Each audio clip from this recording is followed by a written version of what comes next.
आज हम इस वीडियो में बात करेंगे कमर्शियल लॉ 1 की, जो कि BBA BFSI कोर्स का सेमेस्टर 1 का एक सब्जेक्ट है। सो बेसिकली इसके टीचिंग आवर आपको कितने मिलेंगे? 60। पूरे सेमेस्टर में आपके 60 आवर्स से टीचिंग होंगे एंड क्रेडिट इसके 4 होंगे। इसके ऑब्जेक्टिव्स यहाँ पे लिखे हुए हैं, आप रीड आउट कर सकते हो एक बार कि क्या क्या ऑब्जेक्टिव्स के लिए सब्जेक्ट को डिज़ाइन किया गया है। इसके आउटकम्स वो भी आप देख सकते हो। Sorry for the disturbance. So ये सारे इसके आउटकम्स हैं एंड ये इसका सिलेबस है। 6 पॉइंट्स है बस। ये जो 6 पॉइंट है ना, बस इतना ही ये सिलेबस है जो कि 6 पॉइंट है, जो कि बहुत इंपॉर्टेंट है।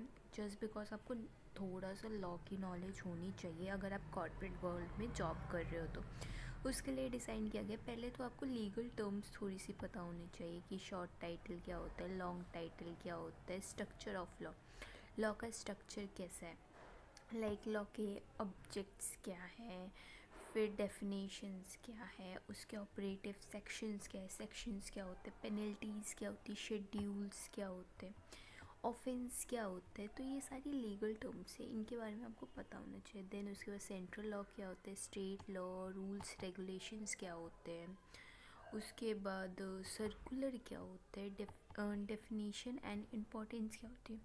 आपको पता होगा कि जो डेफिनेशंस होती हैं लॉ के अंदर वो हमें एज इट इज़ लिखने लगते, लाइक इसका हम आर नहीं कर सकते और आर का एम नहीं कर सकते। जो उसमें एग्जैक्ट वर्ड्स लिखे हुए हैं हमें यूज़ करने होते हैं। देन आपको इंडियन कॉन्ट्रैक्ट एक्ट 1872 पढ़ना होगा कि जस्ट बिकॉज आप लॉ बैंक इस फील्ड में, कॉर्पोरेट फील्ड में, तो आपको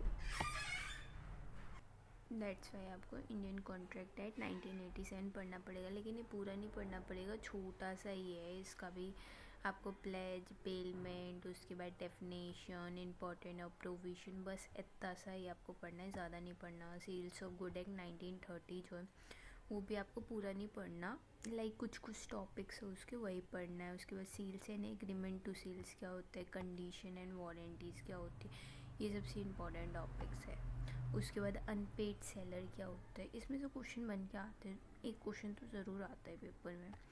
देन उसके बाद जो सेकेंड है prevention of money laundering act 2019। सो ये बेसिकली लेटेस्ट एक्ट है जो कि KYC से रिलेटेड था, लाइक जब से मनी लॉन्ड्रिंग बढ़ गई थी उसके कारण इस लॉ को लाया गया था। देन उसके बाद ये भी ज़्यादा टाइम नहीं लेगा आपको, मीन्स कम टाइम में हो जाएगा ये।